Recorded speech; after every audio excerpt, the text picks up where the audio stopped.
Things are not what they used to be. That's a favorite saying of any generation still mystified by times long forgotten.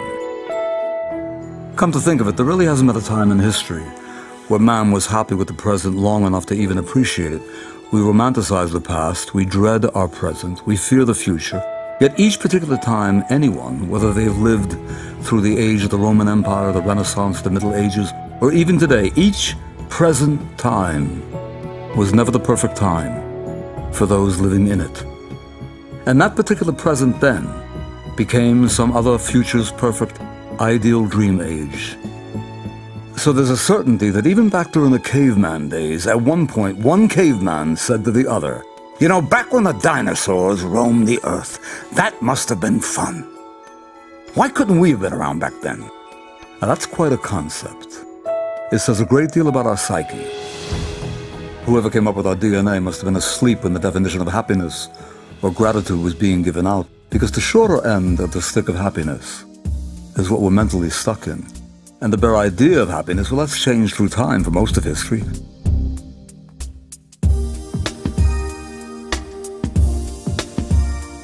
"30 years ago, any human being would have felt happy just to survive, just to see the birth of any new day. Every age brings about a new conflict, which if traced back, goes back to the beginning of time itself. Still, sheer happiness and the idea of it remains a mystery."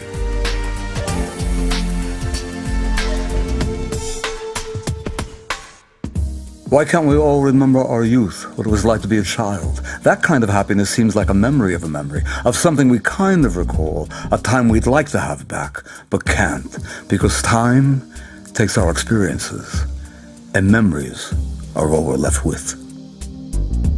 Well, those memories were every single little thing the world had to offer, because everything was new.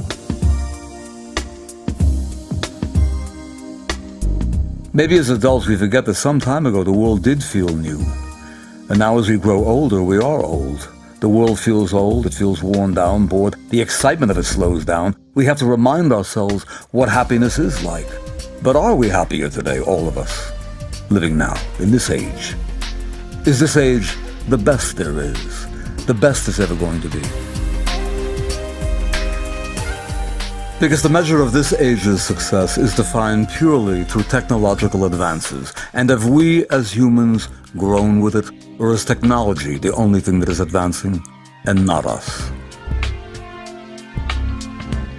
Yes, we've managed to extend life and cure viruses and diseases that evaporated thousands a century ago. But the more years we borrow, are we happier living them? Is quantity overshadowing quality? Man's desire to extend life never thought about extending the quality of life.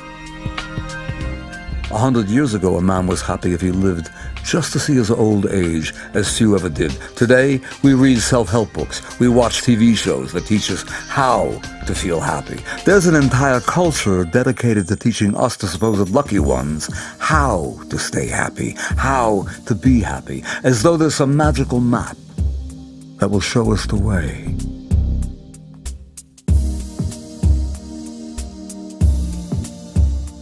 thousands of years of evolution, from caves to skyscrapers, from riding horses to flying airplanes, the very reason why we're here eludes us. Like the beautiful butterfly we're desperately trying to capture, knowing we never will, we're still at square one when it comes to the most elementary reason why we are who we are. The greatest machine we'll ever create is us. And yet we advance the mechanics of life while sabotaging the spirituality of life. A machine can't think, it can't feel, it can't love, it can't reason, it can't feel pain, it can't be sad or happy. Yet after all this time, we enter into an age now where we have to teach one another how to be more human. We seek security, yet the most insecure, the most impermanent thing around us is us. In any moment our lives can be ripped away from us. The one thing we ignore until mortality knocks on our door is what happens when we answer that door. Do we remember how the world felt? The first moment we embraced it? The last moment we felt it? Will we remember the loves of our life? Or the hate? The hate that always finds a way to steal us away from love's delicate taste. Because when people on their deathbeds were asked about the regrets from their days on this planet, this is what they said. I wish I had the courage to live a life true to myself, not the life others expected of me. I wish I didn't work so hard. I wish I had the courage to express my feelings. I wish I'd stayed in touch with my friends. I wish that I had let myself be happier. So when was the last time we lived our lives without these regrets? Or a life where experiences overwhelm these regrets? A life we want to remember and not a life we long to forget? And wouldn't we all love to be the words of Frank Sinatra's My Way? But how many are living a life that is a symphony and not just some hum lost in time and space? This new age, our dreaded present, these cell phones, the internet, the social networks, created to help us become closer. There's never been a time in history where people have felt more alienated from each other than now. We stare at the blinding light of our phones, forgetting to look around at the world, at each other. When was the last time your eyes met another's, just for the sake of having an original human encounter? When was the last time you felt more comfortable talking to a person rather than texting them? When was the last time you wrote a note, a letter, by hand?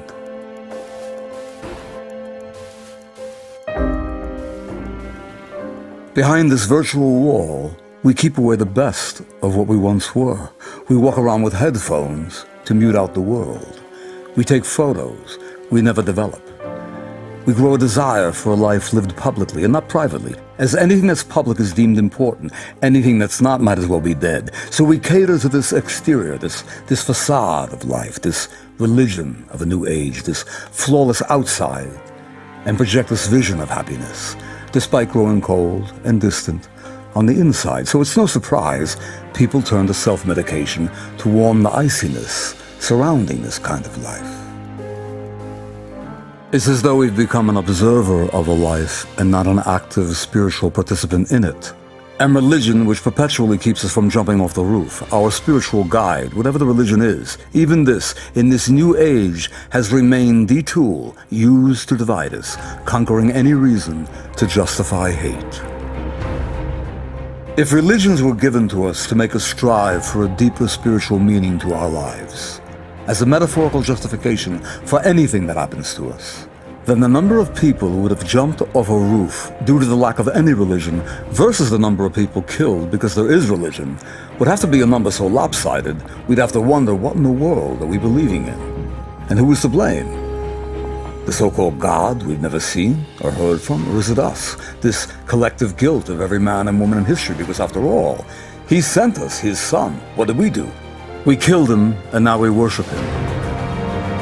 But who knew that this path in worship was through murder, was through crucifixion? And have we not perfected that practice? We choose who governs us. We choose who teaches us our happiness. We've managed to create an emoticon for every imaginable form of happiness, except the one within us. For in this age, where does a man find himself? How does he find peace? Is religion enough? Is it enough for anyone living in this time, in the battle between the material and the spiritual, the scientific and the alternative? Who is right?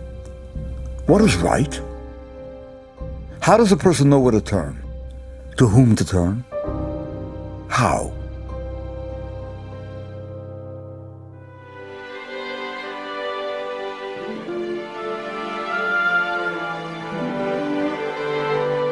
The mystery of Braco perhaps allows us to go back to the beginning of time, our time, on this planet. A simpler time, a time when life was lived without the materialistic, when man coexisted with nature, and all nature gave us was enough to live free and to live well.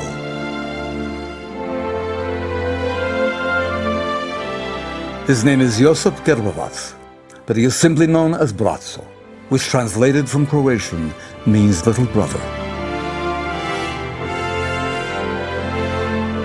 That name, given to him by his best friend and mentor, Ivica, was a man who would shape Braco's life more than anyone else. To ime mu je dao Prokić putem neba. Došao je jedno veče kući i rekao je da on za sav narod se zove Braco, a Viktor i ja, odnosno muž i ja, da ga možemo zvati Josip, njegovim imenom.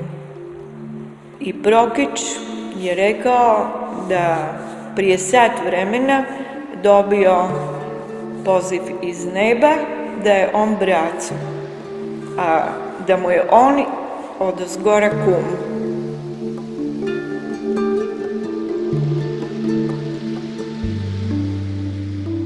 Braco was born November 23rd, 1967 in Zagreb, Croatia.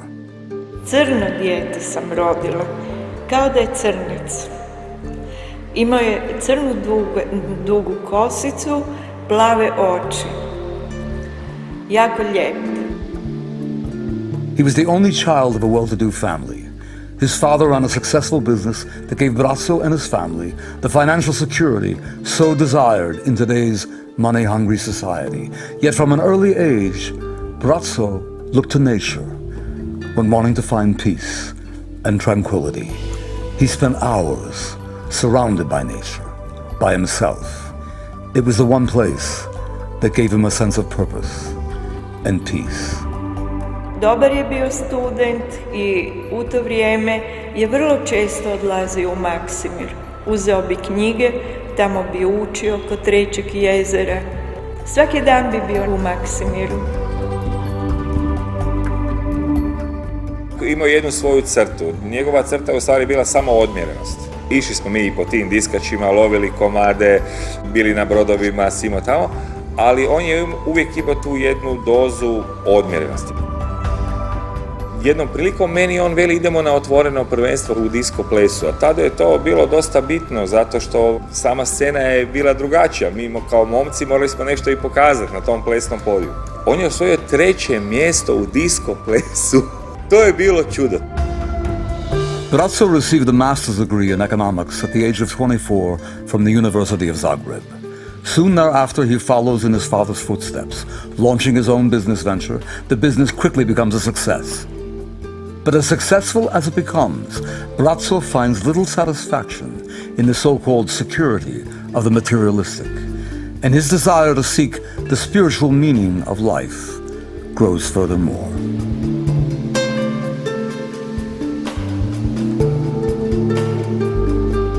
There's a saying that simply states, we don't choose life, life chooses us. And the next chapter of Braco's life perhaps best describes that. In 1993, Braco is 26. His mother begins to suffer from painful, long-lasting migraines that conventional medicine cannot cure. She looks elsewhere in search of anything that would ease her pain. After exhausting every avenue, somehow she stumbles upon a man, Ivica Prokić, who, as fortune would have it, eventually cures her migraines. Unbeknownst to both Braco and his mother, this one happenstance meeting with Ivica alters Braco's path for life. Ivica je znao često u grupama pričati sa ljudima. Znao je ponekad reći da očekuje jednog mladića koji će doći kod njega kada tada i da će imati negdje svojih 26 godina i kada on dođe da će se mnogo toga promijeniti. Prokić je djelovao kao da ga je čekao i već je dosta stvari znao o njemu. A Josip je bio malo iznenađen, budući da ga je već u knjizi upoznao na slici, tako da nije dugo iznenađenje trajalo i odmah smo stupili u razgovor. Postavio mu je nekoliko pitanja, da li je on magistar ekonomskih znanosti, ima 26 godina, sve je o njemu na neki način znao. Svako pitanje je bilo odgovoreno. Taj dan kad sam ga ja tu dovela, jedva sam čekala navečer da dođem iz posla i da ga pitam kako je bilo. Samo mi je ramenima to napravio i rekao dobro. Iznenađen je bio. Da bi treći dan u srijedu rekao, mama reći ću tebi i tati sutra, u četvrtak. Jer četvrtak je bio za njih poseban dan. I za Prokića, i za Josipa, i dan danas je. To je Josipov neradni dan. I tada je rekao mužu i meni, tata, mama, ja neću više raditi ovaj posao, ja idem kod gospodina Prokića. Kada je Braco došao, naravno, nisam znao da se radi upravo o njemu, jel? Ali kako je vrijeme odmicalo iz mjeseca u mjesec, gospodin Ivica mu je davao sve više i više pažnje, mu je posvećivao svoje slobodno vrijeme, posjećivao Braci, provodio s njim vrijeme, razgovarali su. I po tome se moglo zaključiti da na neki način je gospodin Ivica kod njega osjetio to nešto što je na neki način dao nama do znanja kroz svoju priču, jel? Kad je govorio da čeka tog mladića, mogli smo spoznati da je to upravo Braco. Ivica Prokić, at the time when he met Braco, was already known. He was highly respected within the alternative circles in Croatia and abroad. He helped people through his prophetic use of bioenergy, aiding them and guiding them with whatever help they needed. Živio je da bi pomagao ljudima. To je bio njegov životni cilj.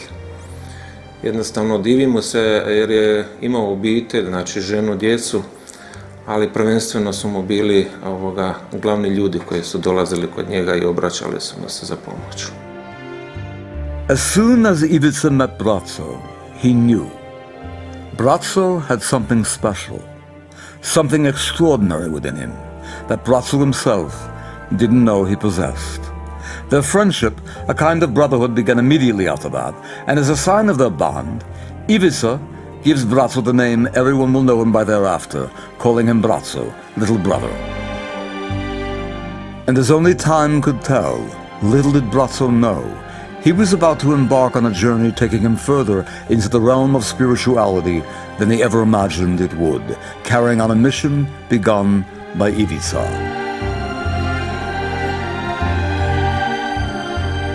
In 1995, only 2 years following their first encounter, Ivica unexpectedly and suddenly dies, leaving Braco an immense void to fill. U Afriku smo išli s jednim velikim veseljem, bilo je dosta ljudi, gospodin Ivica je naravno i tamo ljudima pokušao pružiti pomoć.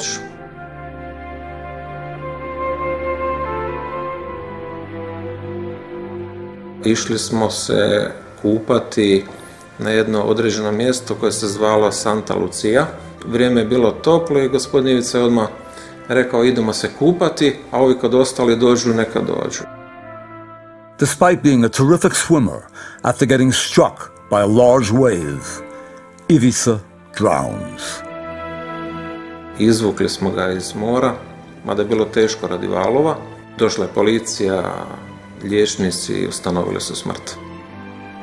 Braco has never spoken about this tragedy, although when remembering the events from that terrible day, Braco always mentions the night before the accident, Ivica spoke about what would ultimately happen to him in the future. Braco, of course, could never have guessed that Ivica would predict his own fate. Prokić je uvijek meni govorio, mi smo ti jedan duh u dva tijela. Rastavio ih je samo morski val. Jednoga je vukao u more, a drugoga je izbacio na površinu.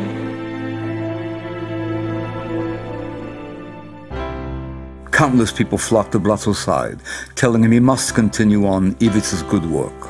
Braco decides to do so and dedicates his life to selflessly helping all those in need, using the gift recognized in him by Ivica.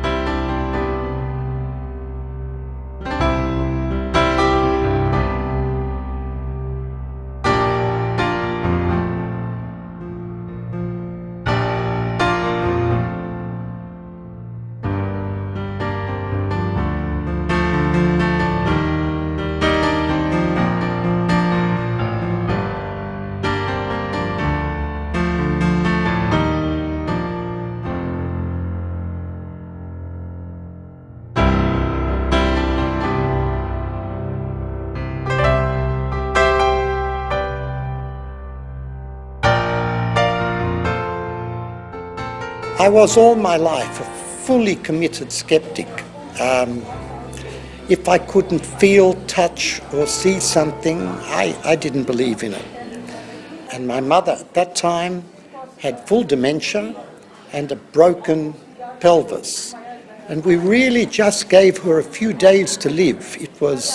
She's 92 years old and in very bad and painful condition. When I was asked to come to a lunch with Braco, I got some text messages, please come, from our mutual friend. I told him of my mother's condition and he said, Peter, do you think that she wants to live? I said, absolutely she does. So Braco said, come to my session, which I did. She broke her pelvis on a Monday. I met him for lunch on the Friday. I went to his session on the Sunday. And on the Wednesday, I got a text from her carer at that time saying, Peter, your mother just walked 50 meters, no pain. Now, my mother hadn't walked 50 meters for some years, and with a broken pelvis, the degree of pain is so extreme, and trying to understand walking 50 meters with no pain was an enormous shock for me. And then the carer's daughter took a photograph of my mother talking to me on the mobile, and she looked 100%, full colour in her face, energy, smile. It was a different woman to the woman who I took a photograph of on the Sunday. She never had pain from that break again. I spoke to orthopedic specialists and they said this is absolutely not possible.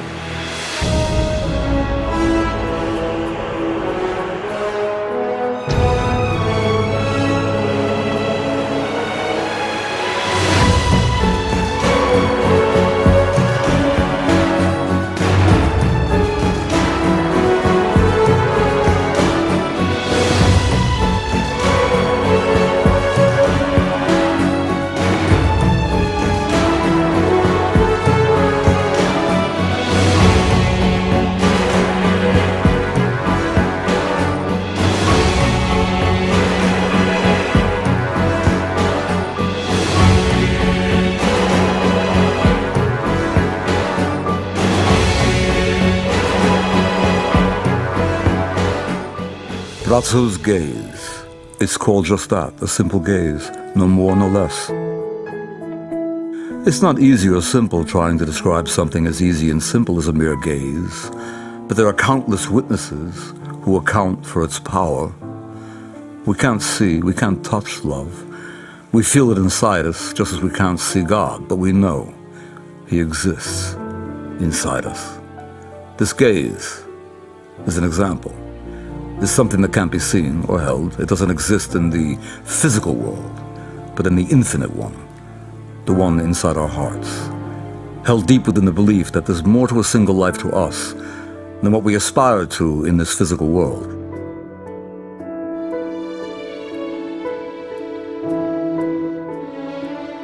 As soon as I saw the video, I started feeling energy, which was surprising to me, right? And so when he came on stage, I felt tingling in my hands. I felt tremendous energy coming in, very, very strong. I was surprised how strong I felt the energy. It's very strong. And I couldn't even focus onto his face. His face kept disappearing and my eyesight was going bad. And a very strange thing happened, which I've never seen. There would be a face that was floating off and flying into the air. And I saw this 10 times. I've never seen it before. With Braco, 10 times I checked it. It was this face flying off like at an angle like right above him. And it happened all the time. I spent a lot of time doing this, a lot of time, maybe 2-3 minutes. The rest of the time I felt tremendous energy. And I was very impressed. It's very strong. It was going to my heart. It was coming out of my hands, my heart. My hand chakras were warm, lots of vibration. And I felt like I had to breathe and sort of like put strength into my feet because there was energy. And I looked and there was a woman shaking. That's what I felt like. If I didn't ground myself a bit better with my feet, I would have been like falling. Very strong energy and very, very beautiful, very, very pure and humble.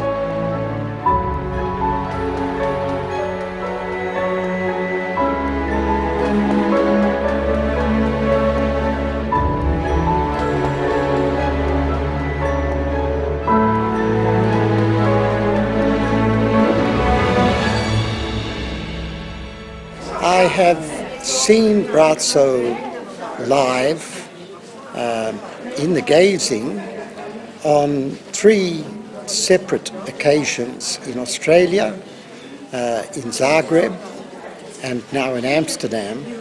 And each time was different, but there was always a shift in how I felt. And I feel a build-up of emotion. And Braco's connection to the groups visiting him have become legendary. Those who have witnessed it know the uniqueness it possesses, and it's best not described, but felt, as the best things in life are as such. Many have called it a new beginning, a birth of a defining sense of purpose for their lives, for themselves, and in many instances for those near them, following their encounter with Braco's gaze, people mention feeling an inner peace in their heart, a feeling of love, security, an elusive spark of real happiness. Others have witnessed their life, their health and career steer itself in a much more positive direction. But the power of the gaze remains with them, even after the encounter is completed.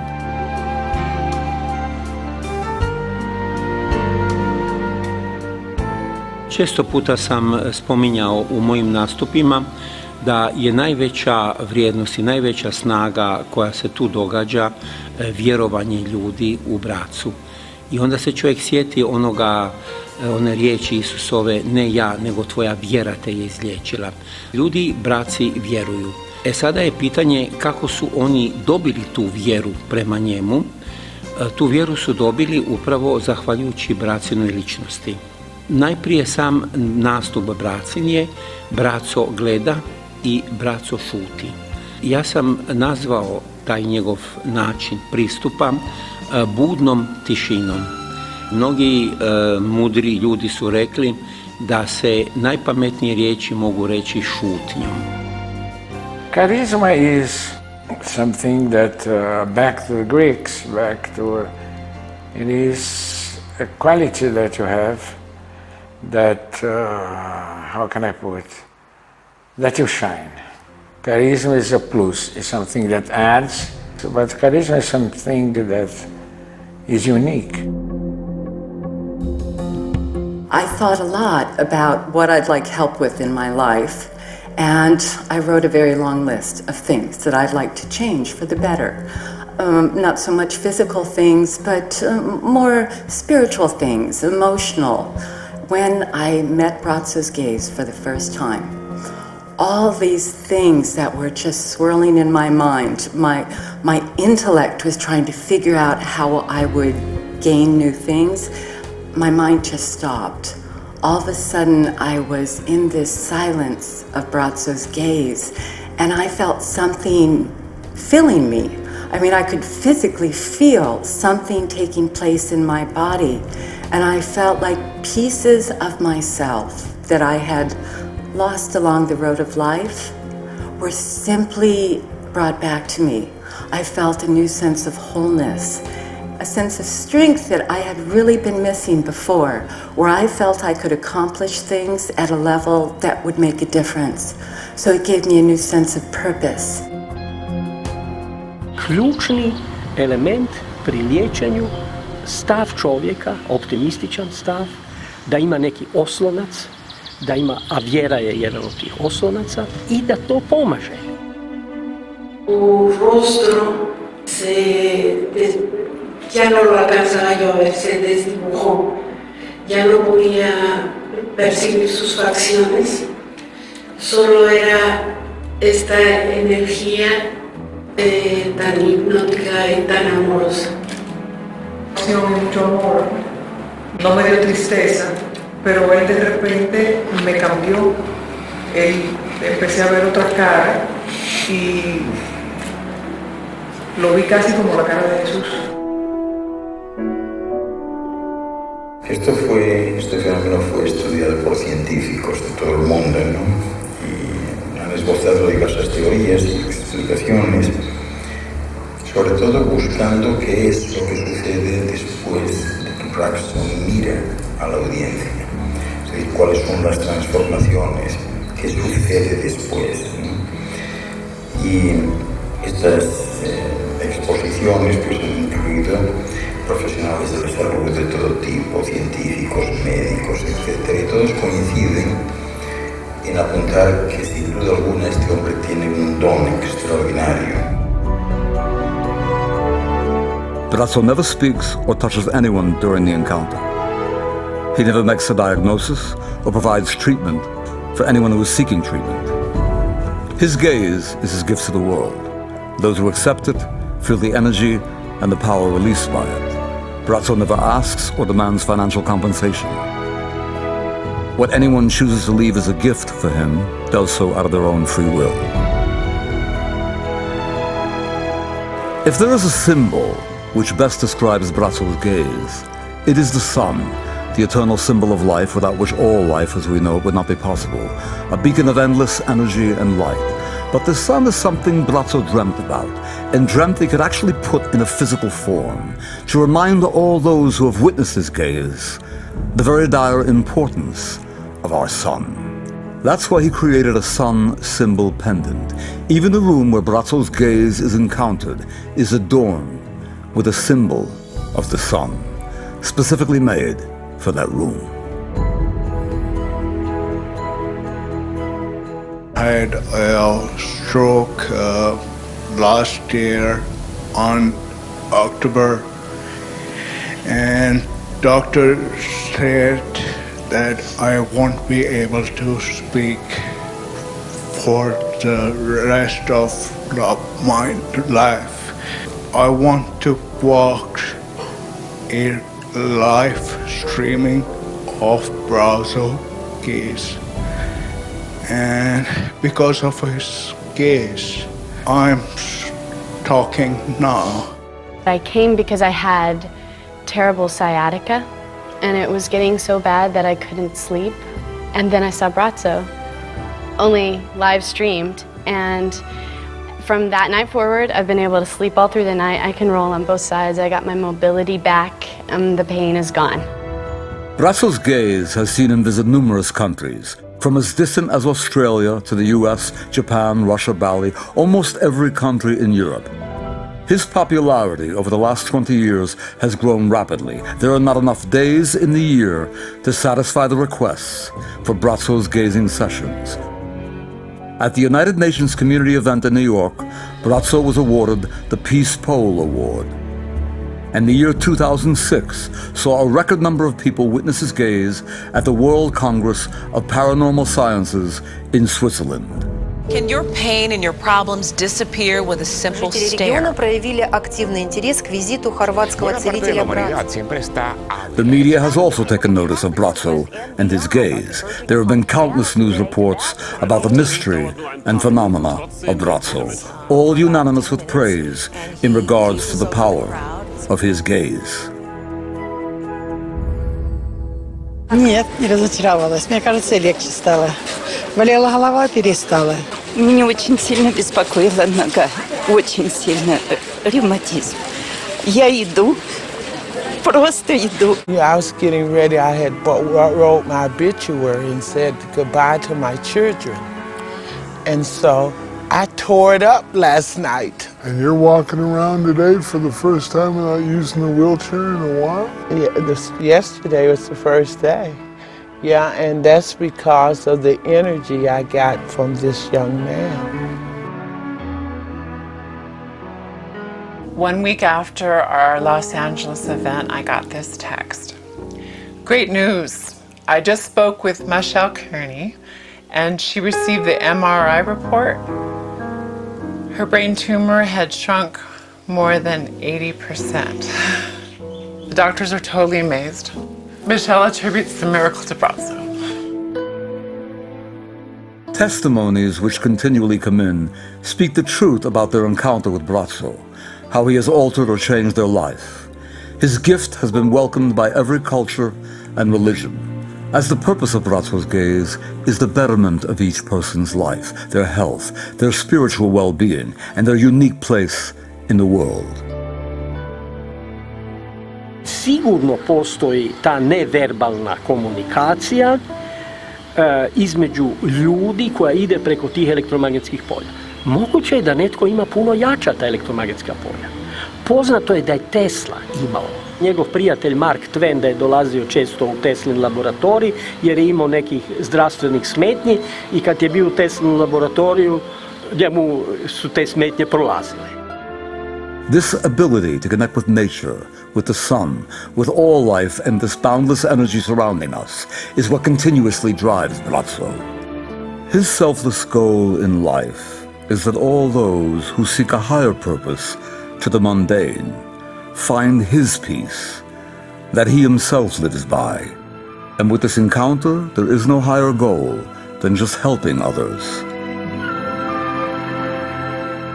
A man like Braco, I think he's absolutely necessary at this time on the planet, that we need somebody to remind us of our humanity, to help us to come back in sync with nature and to value nature, because we're a part of this.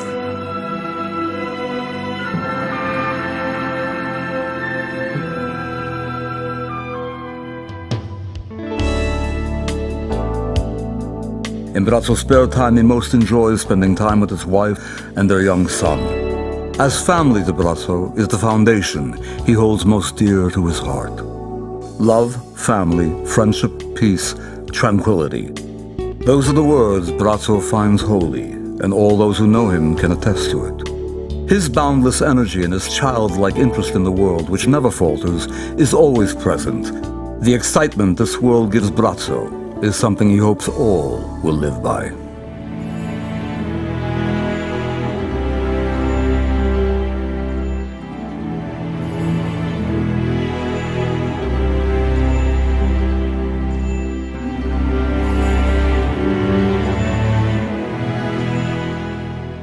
Braco has always been a lover of all that is natural. He loves walking along the coast and through woods. He loves early morning walks in the empty cities he visits. He loves to read, especially Paulo Coelho. he often imagines his favorite writer would read to him the very ending of The Alchemist, a novel he particularly loves.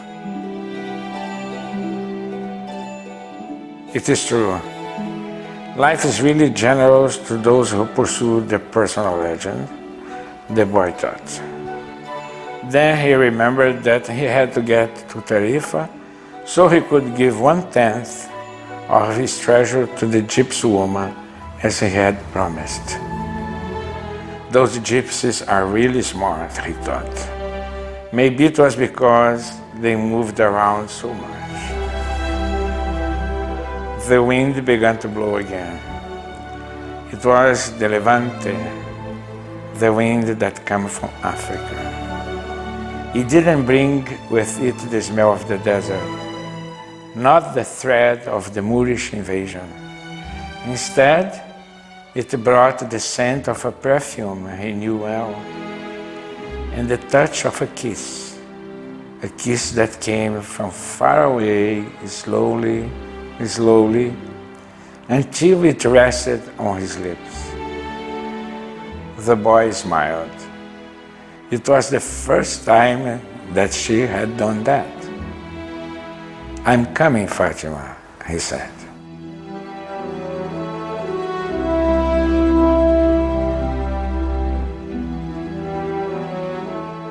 Braco's birthday is a special day for all those whom Braco has helped. On that day, at his center in Zagreb, several thousands of people flocked from all over the world, carrying a simple bouquet of flowers as their personal thank you for all Braco has done for them. The doctors have been treating me for cancer for about 25 years now. The cancer started in the salivary gland and they took out a bunch and they radiated the rest. And I might be the first person to be able to say that Braco gave me saliva back. It's, they also took out about half of my lungs, so I'm down to about 50%. The first time I saw him about 1.5 years, 2 years ago, my oxygen levels went up and I don't need oxygen to sleep anymore. Haven't needed oxygen 1.5 years. So perhaps things in life are not what they used to be, and maybe that in itself is not such a bad thing, for now at least. If we took the best this age has to offer, and combine it with the elements of an age we long forgot existed, we don't have to dread the present, or romanticize the past, or fear the future. Our present can be our best age, whatever time we're living in, if we choose what to take from it. Choices are bountiful, and today more so than ever before. And perhaps that's the reason man has never been more confused.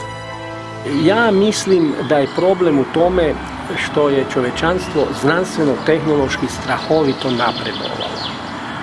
A ljudski mozak, ljudska osjećajnost, ljudski strahovi su isti kao i prije 2500 godina za vrijeme Platona i Aristotela. Znate, mi u ono duhovnom pogledu nismo baš jako puno napredovali u zadnjih 2000 godina. I zato je jako potrebno da se ovoj humanističkoj strani ljudskog bića da velika pažnja. Yeats' poem, The Second Coming, captures in many ways what's going on today. And that is, it embodies a crisis in leadership and the complete lack of consideration for the average citizen. What he said is that things fall apart, the center cannot hold, the best lack all convictions, and the worst are full of passionate intensity. And what you've got is a situation where there's a total failure of leadership. A leader has to be able not only to say these are the needs, but also give a sense of the ideals that can unite a society together in terms of values. The fundamental problem with leadership is that more and more you need a leader who can handle crisis. And the easy way to handle crisis is to move in the direction of extremism.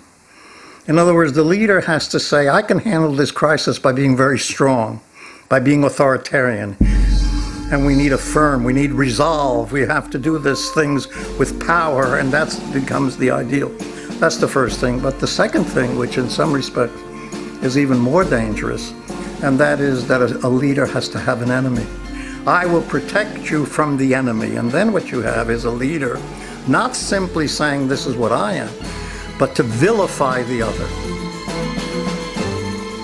There's a lot of noise in this world. There's too much noise. There's not enough music for us to listen to. So if each life presents a chance to create our own unique melody, to prove there's a reason, there's a purpose to this existence, despite the noise trying to drown out the beauty we could create, if life chooses us, then all those who have witnessed Braco's gaze, this one silent, nonverbal moment,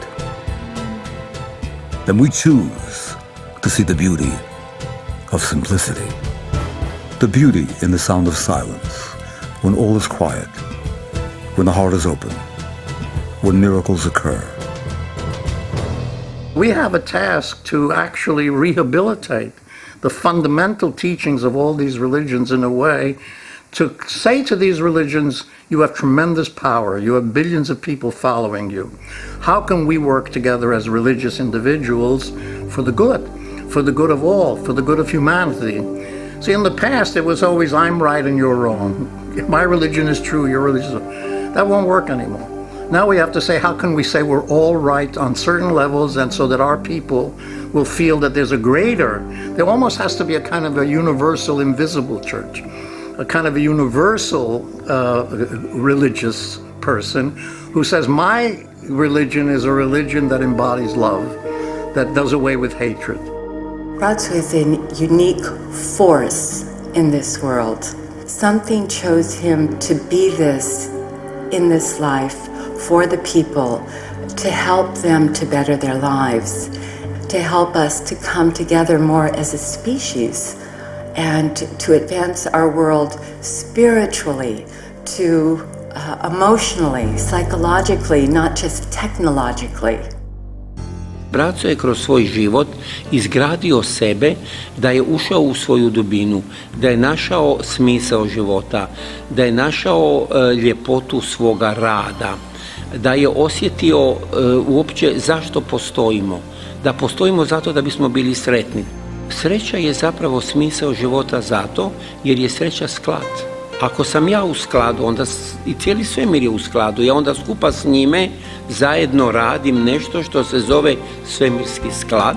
I kada mi osjetimo da mi u tome sudjelujemo, a to se sve dogodi u susretu sa Bracom, ljudi onda osjećaju tu svoju snagu, tu svoju ljepotu, ljudi osjećaju smisao života, ljudi zato često dolaze, dobivaju snagu da promijene se u raspoloženju, ali i da se promijene u zdravlju. I to čak ne mora biti nikakvo čudo, jer ako postoji psihosomatika, da mi zbog uzrujavanja i stresa dobijemo neku bolest, mi sa dobrim raspoloženjem na isti način tu bolest iz sebe istjeramo. Morat će se malo više pažnje posvetiti razvoju cjelovite ličnosti. Pitanje vjerovanja, pitanje vjere, to će isto dobiti neke nove dimenzije, možda mnogo dublje, jer će možda isto pomoći da čovjek zadrži cjelinu svoje ličnosti i da pobjegne od tih kriznih stanja. The many whose lives Braco has touched and changed repeatedly ask one question. How does Braco himself replenish his own energy? How does he recharge his personal batteries? Where does that endless fountain of energy reside from when he manages to keep on giving to all those in need and search of help? He lives this, he demonstrates it, and he offers this through the gaze, that we can feel whole again, and we want to connect with each other. We want each other to be happy, and it seems to wash away a sense of selfishness, that we feel generous again. Braco is a fascinating figure in that he's not making neither religious nor political statements. He's not on the bandwagon. He's not on anybody's bandwagon. In fact, if anything, he is communicating through silence and the power of silence. If you meet him in person, you find that this is a person with very clear energy. He just is who he is. He's obviously a phenomenon. I think we're at a point in history where people want to believe in the phenomenon in human beings.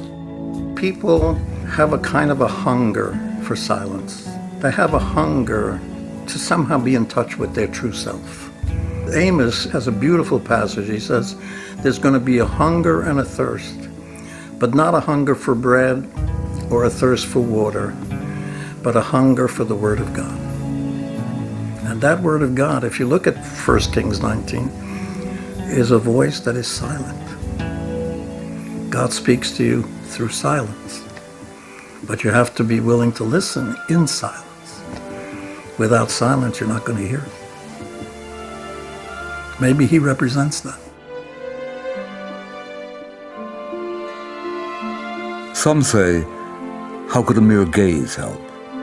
In an age where everything needs to be shown or proven, when doubt is a certainty, and compelling as a certainty, there's a lack of belief that prevents us from simply trusting and believing for the sake of belief. And if one wants to be reminded of how to trust or love this world, look into any child's eyes. You'll find the secret to Braco's gaze. It resides deep within the wonder to which a child sees this world, a wonder we as adults sometimes forget to stop and see all over again, because we should.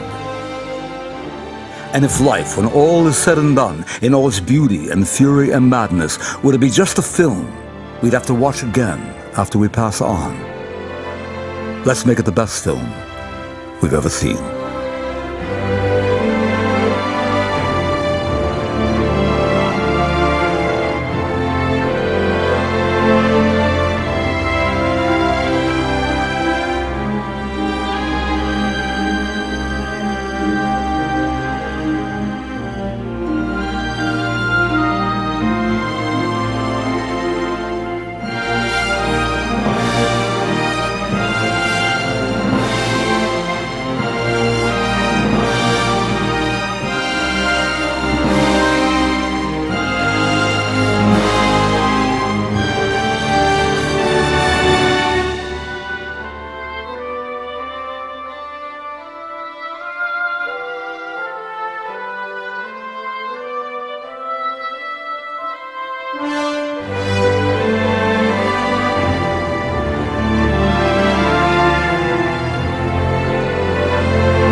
Wspaniali widzowie i goście NTV. Nasz projekt funkcjonuje prawie 10 lat. Wszystko przede wszystkim dzięki waszemu wsparciu. Nasze konto, gdzie możecie przesyłać darowizny, widoczne jest na niniejszej planszy. Wielkie, serdeczne dzięki. Janusz Zagórski i cały zespół NTV.